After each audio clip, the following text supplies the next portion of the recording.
Hello students, welcome back to my channel. तो आज हम फोटोसिंथेसिस का जो टॉपिक करने वाले हैं वो है लाइट रिएक्शंस। तो डिस्कस करते हैं इसे। तो सबसे पहले हमें ये चीज़ पता होनी चाहिए कि फोटोसिंथेसिस होता कहाँ है प्लांट्स में। तो फोटोसिंथेसिस का मतलब होता है लाइट की प्रेजेंस में कुछ चीज़ सिंथेसाइज होना। वो जो चीज़ सिंथेसाइज होती है वो मेनली प्लांट्स का फूड होता है in the form of carbohydrates, mainly glucose. अब इसकी फोटोसिंथेसिस की प्रोसेस होती कहाँ है?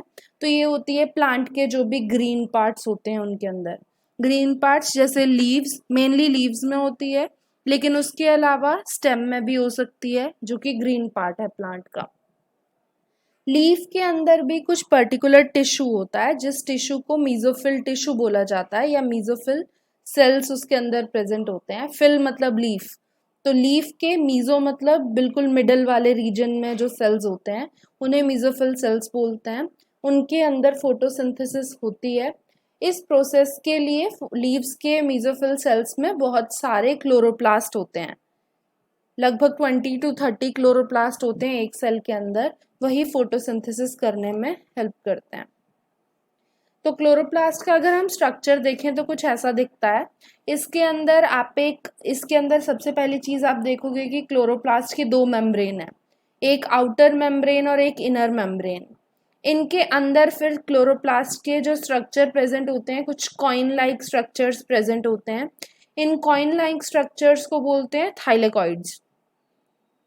सिंगल को थाइलेकॉइड बोलेंगे, जब बहुत सारे ऐसे कॉइन्स आपस में जुड़ जाएंगे तो उसे ग्राना बोलते हैं। साथ ही में ये जो ग्राना होते हैं ये आपस में जुड़े होते हैं through stromal lamella. Stromal lamella ये मेम्ब्रेन है, ये वाली, तो यहाँ ये प्रेजेंट होती है। इसके अलावा इसमें बहुत सारे राइबोसोम्स प्रेजेंट होते हैं, जैसे आप देख सकते हो, क्योंकि ये खुद से प्रोटीन सिंथेसाइज कर सकता है। इसके पास खुद का डीएनए होता है, बहुत सारे डीएनए मॉलिक्यूल्स होते हैं। इस पिक्चर में सिर्फ एक ही दिखाया हुआ है, बहुत सारे होते हैं सर्कुलर डीएनए मॉलिक्यूल्स। लिपिड्स होती हैं, स्टार्च ग्लोब्यूल्स होते हैं, स्टार्च जो जिस फॉर्म में ग्लूकोज स्टोर होगा आफ्टर फोटोसिंथेसिस। इसके अलावा ये सारा खाली स्पेस जो है इसे स्ट्रोमा बोलते हैं, तो स्ट्रोमा वाला रीजन होता है। इसमें जो दो मेजर रीजन्स हैं जो आपको याद रखने हैं, एक तो थाइलेकॉइड याद रखना है जो ग्रेना की ये एक सिंगल यूनिट है। थाइलेकॉइड के अलावा आपको स्ट्रोमा याद रखना है, क्योंकि ये दो चीजें होती हैं जहां पे ये फोटोसिंथेसिस के मेजर रिएक्शंस हो रहे होते हैं। तो अब हम डिस्कस करेंगे लाइट एंड डार्क रिएक्शंस के बारे में। लाइट रिएक्शंस जो होते हैं उन्हें फोटोकेमिकल फेज नाम से जाना जाता है। डार्क रिएक्शंस को बायोसिंथेटिक फेज नाम से जाना जाता है, क्योंकि डार्क रिएक्शंस में कुछ चीज सिंथेसाइज हो रही है, यानी कार्बोहाइड्रेट्स का सिंथेसिस हो रहा है। अब लाइट रिएक्शंस जो है थाइलेकॉइड की मेम्ब्रेन पे होते हैं, लेकिन डार्क रिएक्शन स्ट्रोमा वाले रीजन में होते हैं। इसलिए बोला मैंने आपको पीछे कि थाइलेकॉइड और स्ट्रोमा इंपॉर्टेंट स्ट्रक्चर्स हैं। नेक्स्ट आता है लाइट रिएक्शन। लाइट डिपेंडेंट है, जैसे नाम से पता चल रहा है, लाइट की प्रेजेंस में ही होंगे। लेकिन डार्क रिएक्शन लाइट इंडिपेंडेंट है। इसका मतलब ये नहीं है कि इन्हें हमेशा डार्कनेस चाहिए रिएक्शंस होने के लिए, बट ये चीज होती है कि लाइट पे डिपेंड नहीं करते, तो लाइट हो ना हो कुछ फर्क नहीं पड़ता। लाइट की प्रेजेंस में भी डार्क रिएक्शंस हो सकते हैं, लाइट की एब्सेंस में भी हो सकते हैं। नेक्स्ट, लाइट रिएक्शंस के लिए क्लोरोफिल पिगमेंट्स की काफी जरूरत होती है। क्लोरोफिल ही लाइट एनर्जी को हार्वेस्ट करेंगे। डार्क रिएक्शन के लिए कोई एज सच प्रोटीन की पिगमेंट की रिक्वायरमेंट नहीं होती। प्रोटीन्स की तो रिक्वायरमेंट होती है, पिगमेंट की रिक्वायरमेंट नहीं होती। लाइट रिएक्शंस फोटोलाइसिस करते हैं, मतलब इसमें लाइट की प्रेजेंस में कुछ चीज डिग्रेड होती है, वो चीज होती है वाटर। तो लाइट रिएक्शंस में वाटर का फोटोलाइसिस होता है। वाटर टूटता है into hydrogen ions and oxygen. Dark reaction में फोटोलाइसिस ऑफ वाटर नहीं होती है। लाइट रिएक्शन में क्योंकि वाटर टूट रहा है तो उसके अंदर ऑक्सीजन रिलीज होगी, बट यहाँ ऑक्सीजन रिलीज नहीं होती।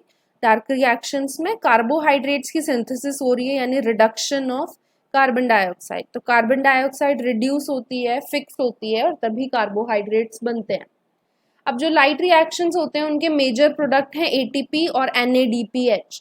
ये दोनों एनर्जी सोर्स की तरह काम करते हैं, तो ये बनते हैं। एक चीज जरूर याद रखना, फोटोसिंथेसिस में जो हम रिड्यूसिंग एजेंट की बात करते हैं वो होता है NADPH, पीएच होता है यहाँ, लेकिन रेस्पिरेशन में जो बनता है वो होता है NADH।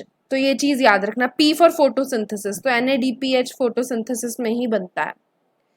अब डार्क रिएक्शन में ये दोनों चीजें प्रोड्यूस नहीं होती, ATP और NADPH प्रोड्यूस नहीं होता, बट उनका यूज होता है, उनकी ही हेल्प से कार्बन डाइऑक्साइड का फिक्सेशन होगा, कार्बोहाइड्रेट्स बनेंगे।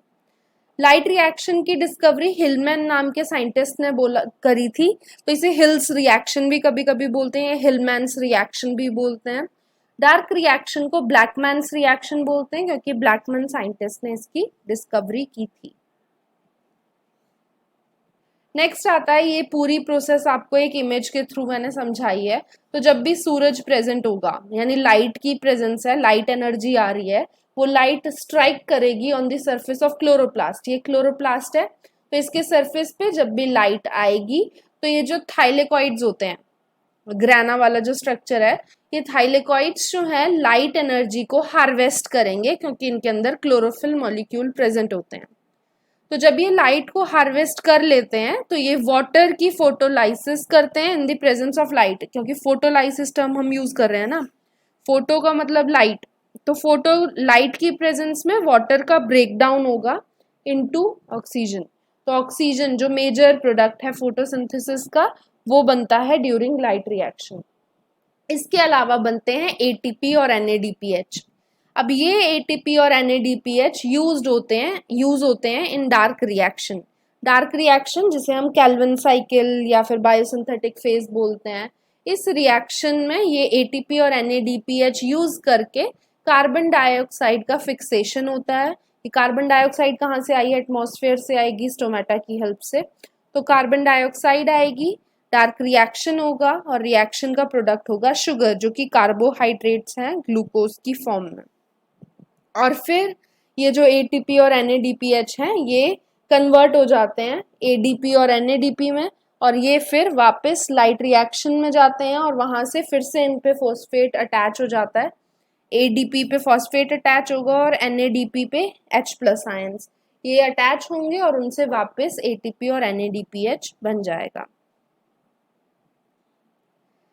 नेक्स्ट, कितने पिगमेंट्स होते हैं जो फोटोसिंथेसिस के लिए रिक्वायर्ड होते हैं? तो सबसे पहले पिगमेंट समझते हैं होता क्या है। तो पिगमेंट कुछ भी ऐसे सब्सटेंसेस होते हैं जो लाइट एब्जॉर्ब करने की कैपेबिलिटी रखते हैं। तो light absorbing substances are known as pigments and they absorb light of a specific wavelength. ये चीज काफी इंपॉर्टेंट है, हर वेवलेंथ की लाइट को वो एब्जॉर्ब नहीं करते हैं, उनकी कैपेबिलिटी होती है कुछ ही स्पेसिफिक वेवलेंथ की लाइट को एब्जॉर्ब करना। अब यहाँ आपको 4 टाइप के पिगमेंट्स के बारे में समझाया हुआ है। ये चारों पिगमेंट्स रिक्वायर्ड होते हैं फोटोसिंथेसिस के लिए। First and major pigment is chlorophyll A. Chlorophyll A जो है, इसका कलर ब्राइट और ब्लू ग्रीन कलर इसका होता है। क्लोरोफिल ए जो है, ये सारे फोटोसिंथेसाइजिंग ऑर्गेनिजम्स में प्रेजेंट होता है। क्लोरोफिल ए मेन है, उसके अलावा या तो क्लोरोफिल बी होगा या क्लोरोफिल सी होगा, डी होगा, ई होगा, जो एल्गी वगैरह में प्रेजेंट होते हैं। बट हायर प्लांट्स में क्योंकि ए और बी ही प्रेजेंट होते हैं, इसीलिए यहाँ सिर्फ ए और बी ही समझाए गए हैं। क्लोरोफिल बी जो होता है उसका कलर थोड़ा लाइट ग्रीन होता है, येलो ग्रीन कलर इसका प्रेजेंट होता है। और इसके अलावा ज़ैंथोफिल्स की रिक्वायरमेंट होती है, ज़ैंथोफिल्स का कलर येलो होता है। इसके अलावा कैरोटिनॉइड्स की रिक्वायरमेंट होगी। कैरोटिनॉइड्स जो होते हैं, कैरोटीन है मेनली, ये मैंने गलत लिख दिया है यहाँ, तो कैरोटीन की रिक्वायरमेंट होती है। कैरोटीन का कलर होता है येलो ऑरेंज कलर इसका होता है। और ज़ैंथोफिल्स और कैरोटीन याद रखना कैरोटीन है, तो ज़ैंथोफिल्स और कैरोटीन मिला के बनते हैं कैरोटिनॉइड्स। तो ज़ैंथोफिल और कैरोटिनॉइड्स कहलाते हैं और इन्हें शील्ड पिगमेंट के तौर पे भी जाना जाता है, क्योंकि ये शील्ड करते हैं, प्रोटेक्ट करते हैं किसको? क्लोरोफिल ए को। क्लोरोफिल ए को किससे प्रोटेक्ट करेंगे? लाइट से, क्योंकि लाइट की प्रेजेंस में फोटो डिग्रेडेशन हो जाता है या फोटो ऑक्सीडेशन हो जाता है क्लोरोफिल ए का, ज्यादा लाइट अगर होगी तो कैरोटिनॉइड्स प्रोटेक्ट करेंगे क्लोरोफिल ए को फ्रॉम फोटो ऑक्सीडेशन। नेक्स्ट आता है एब्जॉर्प्शन स्पेक्ट्रम। तो अगर हम क्लोरोफिल के ये जो डिफरेंट कंपोनेंट्स हैं, इनका जो भी पिगमेंट्स हैं फोटोसिंथेसिस के, इनका एब्जॉर्प्शन स्पेक्ट्रम देखें तो आप एक चीज नोट करोगे कि डिफरेंट जो मॉलिक्यूल्स हैं, यहाँ कैरोटिनॉइड दिख नहीं रहा है बट ये है वाइट सी ग्रेइश सी जो लाइन है। तो जो भी डिफरेंट फोटोसिंथेसिस के पिगमेंट्स होते हैं, इन पिगमेंट्स का एब्जॉर्प्शन, लाइट एब्जॉर्ब करने का जो पावर होती है वो डिफरेंट वेवलेंथ पे होती है। आप देखोगे कि मोस्टली जो भी ये फोटोसिंथेटिक पिगमेंट्स हैं, एक यहाँ पीक शो कर रहे हैं और एक यहाँ शो कर रहे हैं। इसका मतलब क्या है कि वो कुछ पर्टिकुलर वेवलेंथ की लाइट को ही सबसे ज्यादा एब्जॉर्ब करते हैं। इसके अलावा अगर हम एक्शन स्पेक्ट्रम देखें इनका, तो जो भी फोटोसिंथेटिक पिगमेंट्स होते हैं वो एक्शन यानी अपना फंक्शन किस जगह पे करते हैं, एक इस जगह पे और एक इस जगह पे। अब अगर आप नेक्स्ट पिक्चर में इन दोनों स्पेक्ट्रम्स को ओवरलैप कर दोगे तो आप एक चीज नोट करोगे कि सिर्फ एक यहाँ और एक यहाँ ही सबसे ज्यादा फोटोसिंथेसिस हो रही है, लाइट एब्जॉर्ब हो रही है। तो इसका मतलब क्या है? इसका मतलब है कि फोटोसिंथेसिस सिर्फ इन दो रीजन्स में होती है। ये वाला रीजन क्योंकि 400 नैनोमीटर के पास है तो ये ब्लू वेवलेंथ वाला रीजन होता है। विबग्योर याद होगा 400 से 700 नैनोमीटर के बीच में होता है।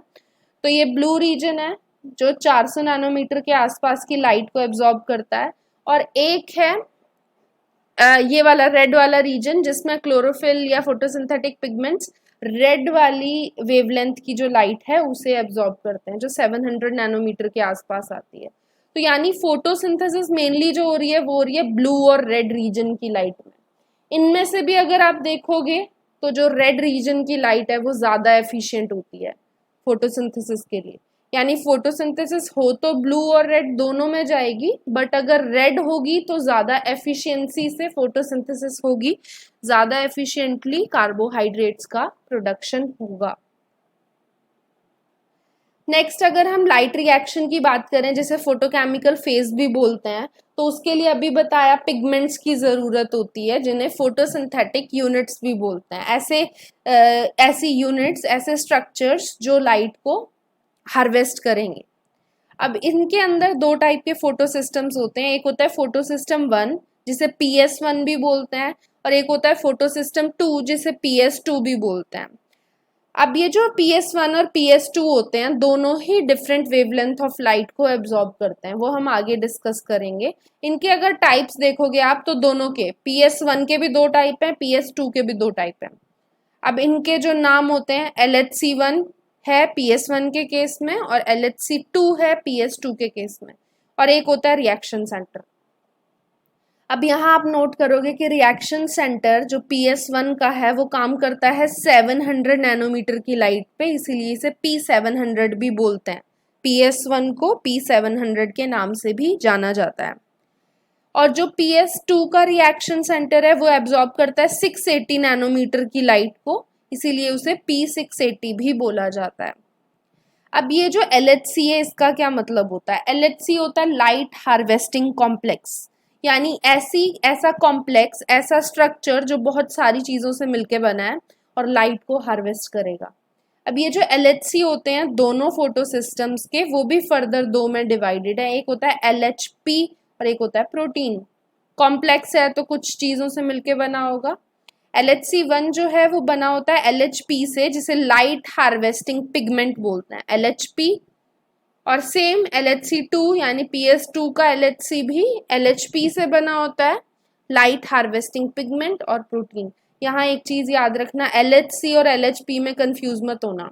LHC एक ब्रॉड टर्म है जिसको बोलते हैं light harvesting complex, but LHP जो होता है ये होता है लाइट हार्वेस्टिंग पिगमेंट, वो पिगमेंट जो लाइट को हार्वेस्ट करेगा।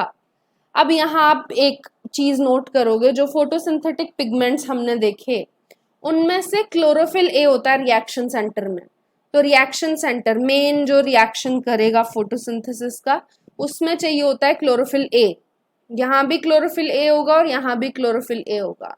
बट ये जो लाइट हार्वेस्टिंग पिगमेंट्स हैं इनमें प्रेजेंट होते हैं कैरोटिनॉइड्स और क्लोरोफिल बी, जो लाइट को हार्वेस्ट करके, कैच करके रिएक्शन सेंटर यानी क्लोरोफिल ए को लाइट दे देते हैं ताकि वो रिएक्शन कर सके, इसीलिए इन्हें अलग से लिखा गया है। होपफुली आपको इस डायग्राम से ये चीजें समझ आ रही होंगी। इनके नोट्स प्रॉपरली बना देना, ये काफी इंपॉर्टेंट है। नेक्स्ट अगर PS1 और PS2 की अलग से बात करें तो वो क्या करते हैं? PS1 जो होता है इसे P700 के नाम से जानते हैं। अभी बताया था 700 नैनोमीटर की लाइट को ये एब्जॉर्ब करता है। इनकी लोकेशन काफ़ी इंपॉर्टेंट है, डिफरेंट एग्जाम्स में बहुत ज़्यादा ये पूछी जाती है। टीजीटी पीजीटी का एग्जाम अगर आप देखोगे तो उसमें पूछा जाता है, नीट का देखोगे उसमें पूछा जाता है। तो PS1 लोकेटेड होता है ग्रैना और स्ट्रोमा लैमेला दोनों में। स्ट्रोमा लैमेला पढ़ा था, दो ग्रैना को ज्वाइन करने वाला बीच में जो स्ट्रक्चर होता है। तो ग्रैना हो या स्ट्रोमा लैमेला हो, दोनों में PS1 प्रेजेंट होता है। कहाँ प्रेजेंट होता है? मेम्ब्रेन के आउटर सरफेस पे, अंदर की साइड नहीं होता, आउटर सरफेस पे होता है। और ये इलेक्ट्रॉन्स का फ्लो तो करवाता है, बट दोनों प्रोसेसेस से, साइक्लिक फ्लो भी और नॉन साइक्लिक फ्लो भी। ये इसका मतलब क्या है? एक चीज हम नेक्स्ट क्लास में पढ़ेंगे जिसे बोलते हैं फोटो फॉस्फोराइलेशन। लाइट की प्रेजेंस में एटीपी बनना, फॉस्फोराइलेशन होना, फॉस्फेट ग्रुप ऐड होना। तो वो जो फोटोफॉस्फोराइलेशन होती है उसी के दो टाइप होते हैं, साइक्लिक और नॉन साइक्लिक फोटोफॉस्फोराइलेशन, जिसे जेड स्कीम नाम से भी जाना जाता है। तो ये सब चीजें हम नेक्स्ट टाइम पढ़ेंगे। अभी सिर्फ आपको इतना याद रखना है कि PS1 जो होता है उसमें फोटोफॉस्फोराइलेशन जो होगी वो दोनों टाइप की होगी, साइक्लिक भी होगी और नॉन साइक्लिक भी होगी। अब PS1 जो होता है इसमें वाटर की स्प्लिटिंग नहीं होती, ये पानी को ब्रेक नहीं करता, फोटोलाइसिस नहीं करेगा ये पानी की, तो ऑक्सीजन भी रिलीज नहीं करेगा। तो ये चीज हो गई PS1 की। अब नेक्स्ट आता है PS2। PS2 P680 बोलते हैं क्योंकि ये 680 नैनोमीटर की लाइट को एब्जॉर्ब करता है। P680 जो होता है यानी फोटोसिस्टम 2, ये सिर्फ ग्राना लैमेला में प्रेजेंट होता है, यानी ये सिर्फ अनस्टैक्ड वाले रीजन में प्रेजेंट है। ठीक है, तो ये चीज याद रखना, ग्राना लैमेला में है सिर्फ ये स्ट्रोमा लैमेला में नहीं है। और ये इनर सरफेस की साइड पे लाई करता है, इनर सरफेस पे लाई करेगा थाइलेकॉइड के।